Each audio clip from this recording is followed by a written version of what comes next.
द्वैतविशिष्टवादकुशवैरद्वैतभकृर्चितं सारसारविचारचारुमनसां सङ्घावतं वल्लभम् स्वाप्तानाप्तसमस्तजीवसदयं ज्ञानाश्रयमाश्रयम् स्वाप्तानाप्तसमस्तजीवसदयं ज्ञानाश्रयमाश्रयम् वन्दे द्वैतगुरुं जगतां धीशङ्करं शङ्करम् वन्दे द्वैतगुरुं जगतां धीशङ्करं शङ्करम्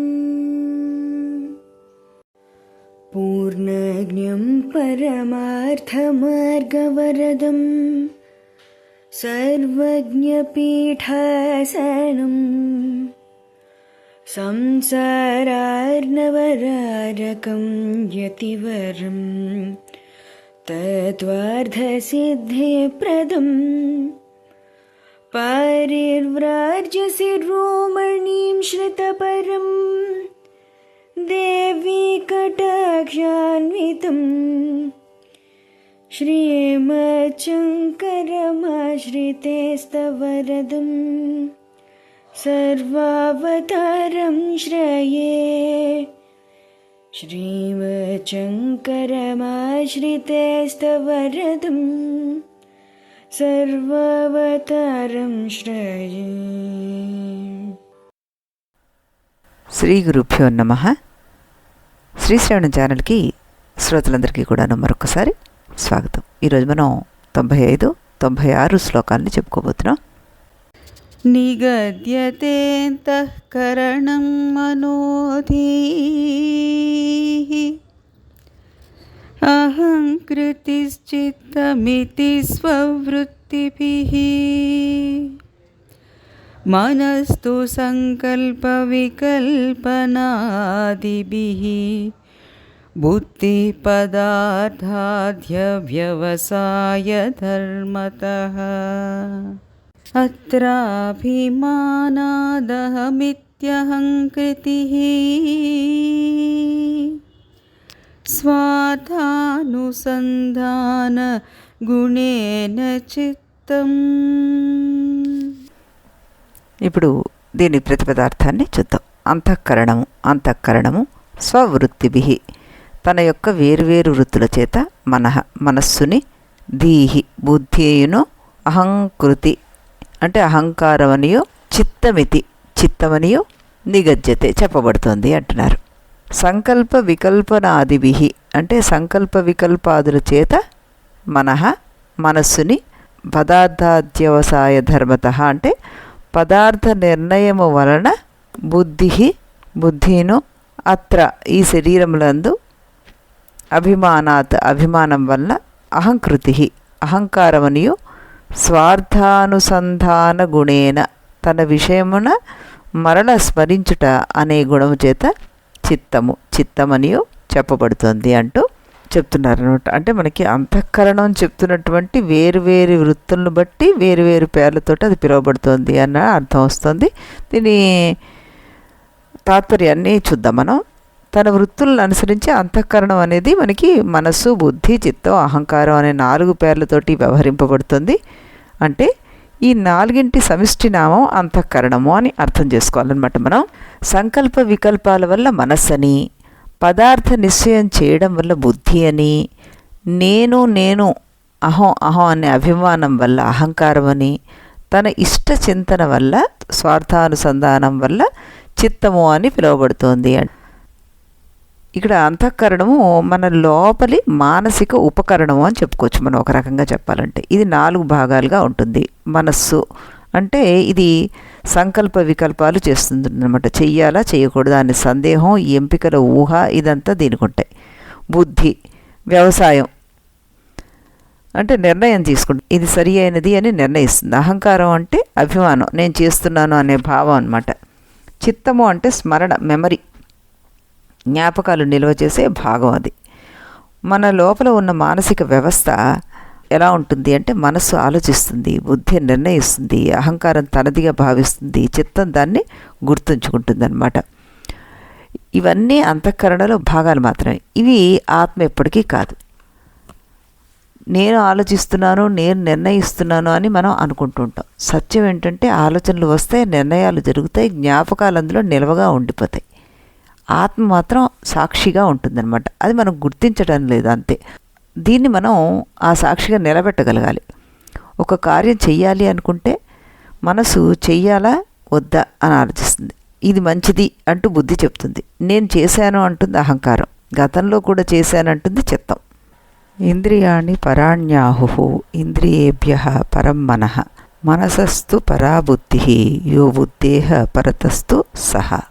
ఇంద్రియాల కంటే మనస్సు ఉన్నతమైనది, మనస్సు కంటే బుద్ధి ఉన్నతమైనది, బుద్ధికి మించినది ఆత్మ అంటూ భగవద్గీతలో మనకి చెప్పబడిందనమాట.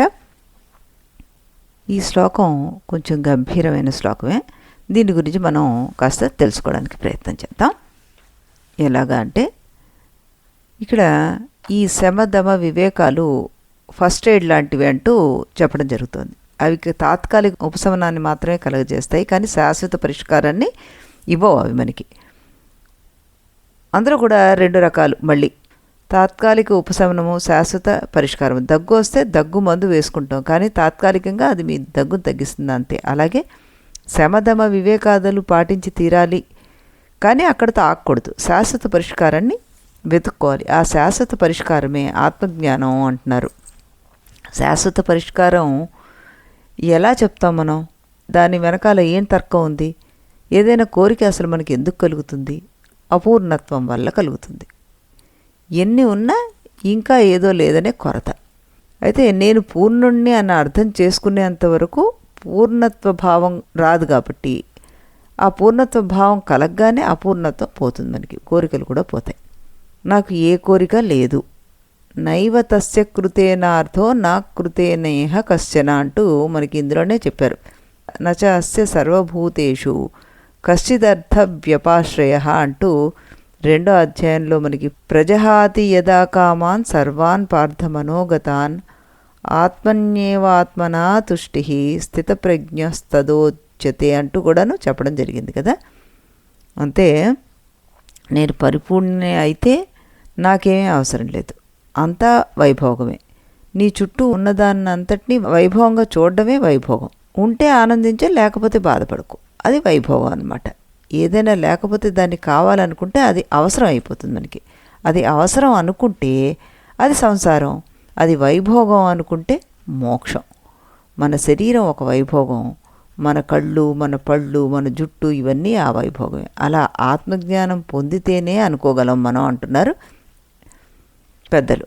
అందువల్ల కామక్రోధాల సమస్యకు అంతిమ పరిష్కారం ఆత్మజ్ఞానం అని చెప్తున్నారు కృష్ణ పరమాత్మ భగవద్గీతలో. అయితే ఇక్కడ ఉపనిషత్తు మనకి ఆత్మదర్శనాన్ని చేస్తుంది. దాన్ని పంచకోశ వివేకం అంటారు. ఇది కూడా అరుంధతి దర్శన న్యాయం లాంటిది అనమాట. అరుంధతి నక్షత్రాన్ని చూపించాలంటే ముందు ఆకాశంలో చూపించి ఆ నక్షత్రాలను చూడు అంటారు. ఆ తర్వాత గాలిపటంలో ఉన్న నక్షత్రాల కూటమిని చూడు అంటారు. ఆకాశంలో 4 నక్షత్రాలు గాలిపటం ఆకారంలో ఉండి తోకలాగా 3 నక్షత్రాలు ఉంటాయి. ఆ తర్వాత ఆ తోకను చూడు అంటారు. ఆ తర్వాత తోకలో ఉన్న నక్షత్రాన్ని కూడా చూడు అంటారు. ఆ మధ్య నక్షత్రం పక్కన దానికన్నా చిన్నగా ఉండి మిణుకు మిణుకు అని మెరుస్తుంది, అది నక్షత్రం అంటూ, అది అరుంధతి నక్షత్రం అంటూ మనకి ఏ విధంగా చెప్తారో ఇక్కడ కూడా మనకి స్థూలమైన వస్తువు నుంచి సూక్ష్మాతి సూక్ష్మమైన వస్తువుకు చేసే ప్రయాణం ఇది. ఇక్కడ వాడిన పదం పరా.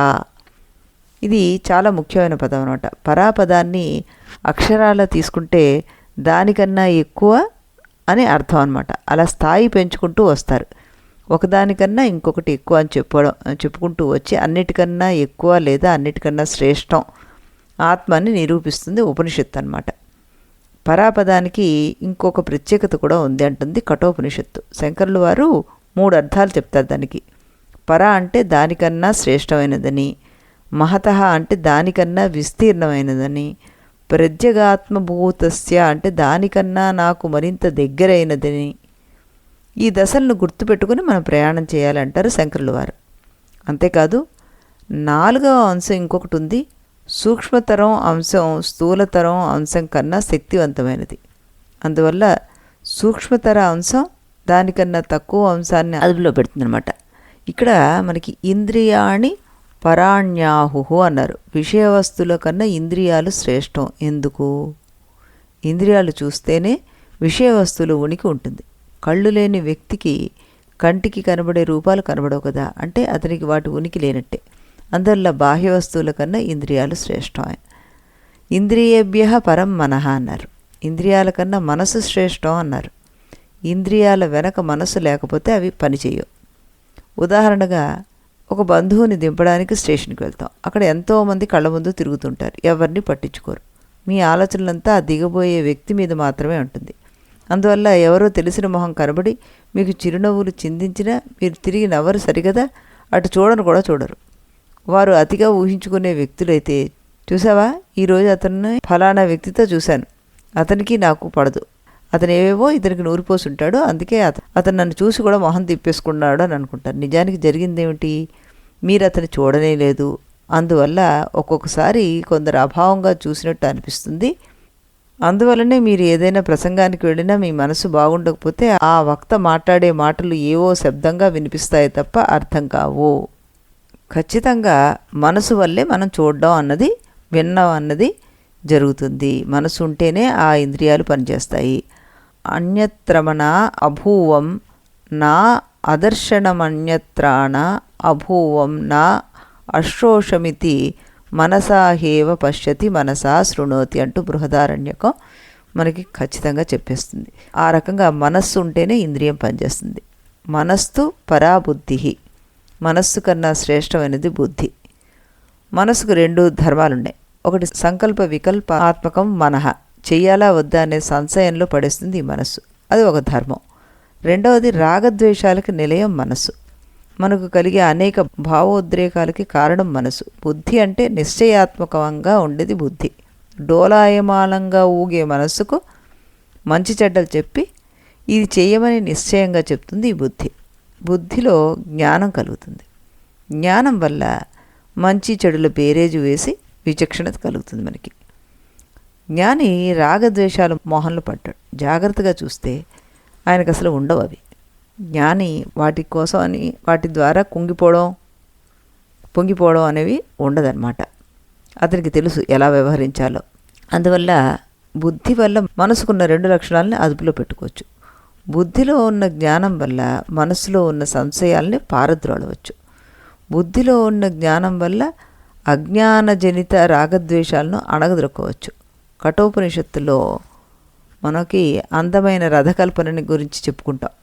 మనం ఎప్పుడు కూడా శరీరాన్ని రథంతో పోలుస్తాం, ఇంద్రియాలని గుర్రాలతోనూ, మనస్సును పగ్గాలతోనూ, బుద్ధిని రథసారథితోనూ పోలుస్తాం. రథసారథి పగ్గాల ద్వారా గుర్రాన్ని, గుర్రాల ద్వారా అది వెళ్ళే మార్గాల్ని అదుపులో పెడతాడు. అలాగే బుద్ధి మనస్సును, తర్వాత ఇంద్రియాలను అదుపులో పెడుతుంది.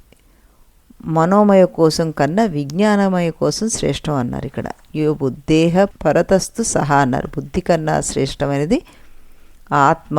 సహా అంటే ఆత్మ. అక్కడ ఆత్మ వల్లనే నా బుద్ధిలో ఉన్న జ్ఞానము అజ్ఞానం కూడా తెలుస్తుంది. నాకు వేరే భాష తెలుసు అని తెలుస్తోంది, నాకు వేరే ఈ భాష రాదు ఆ భాష వస్తుంది అన్నది ఈ బుద్ధికి తెలుస్తుంది అంట. నా బుద్ధికి ఏది తెలుసో ఏది తెలీదో నాకు తెలుస్తుంది. అంటే తెలియడము తెలియకపోవడము బుద్ధి యొక్క లక్షణాలు.